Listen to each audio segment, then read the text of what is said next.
Hello from Slide Nerd and hello from Weaves. In this video, I'm going to continue my discussion about what are methods in Java. In the last video, I talked about the three different types of methods. Here, let's go ahead build the syntax further. So what are the different types of methods? I have discussed about this in the last video, but just to give you guys an overview over here, first we have the dump method who does the same thing every time. For example, adding 5 and 7. Second, you have the clever method, who's like this assistant you have. You tell the assistant what needs to be done and it does it. For example, here, if you say void add int a, int b, you're gonna give these values for a and b, and the assistant is gonna add them up every time. That means you can give different values each time, and the assistant is working on that. Then you have the smart method, who not only takes work from you but also gives you back a result saying this and this was done.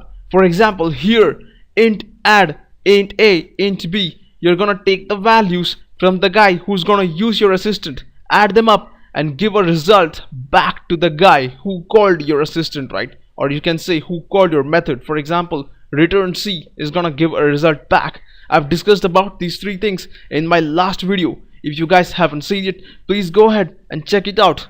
So what are the two steps in using a method? First, go ahead, define the method. Second, go ahead, use the method. Now this is just like hiring a new assistant. First, you have to train that person to tell what needs to be done and how it should be done. Second, you have to actually use that person for your work, right? And that is how methods also work. Alright, so step 1, define the method. Here you specify a name. Remember, the names follow Java naming conventions. For example, no numbers at the start, you can use underscore and blah blah blah. You can check those rules out if you are not sure about them. 2. Specify what your method does. And for that, first have these brackets open, then close these brackets, and within these two brackets write the code that you're gonna need for doing whatever you want, right? 3. Specify what data the method needs. For example, if your method is a dump method, you don't need any parameters, keep these brackets empty. If you're using a clever or smart method, you're gonna take some values from the person who calls you to do the work, right? If your assistant or method takes only one value, in that case, specify its data type, that is int, and specify a dummy variable, that is a, and close the bracket if only you have taken one value, right? If you have more than one value that is being taken from the boss, in that case specify a data type for each value and then a dummy variable. For example, here I have taken two values from the boss. I'm gonna have an int a, which is a dummy variable number 1, put a comma, take int b, which is the dummy variable number 2. Alright, so these are the two values that I'm gonna take from the boss, and then specify what type of data and what variable the method returns. Now remember, it is not necessary that every method returns a value. There are some methods, like your dump methods, that don't return anything. Only your smart methods are the one that actually return something, right? For example, here I say return a plus b. Now suppose a is 6 and b is 7, so 6 plus 7 is 13. I'm trying to return the value 13 over here. So first question, what is the data type for the number 13? It's an integer by default, so here I put int at the top. Now that is how things work. You have to specify what type of data you return at the top and what data you're returning at the bottom. So both have to be done simultaneously. And then there's one more question which is a bit tricky at this point. Can everybody see the method? Now just like you having secrets, methods also may be used by everyone, or some of them may be kept as secrets. For that, you have modifiers over here. Now what these modifiers are, how they work exactly, is something I will keep talking about at a later stage in our videos. But for now, just remember, when you write public over here, this method is gonna be seen by everybody.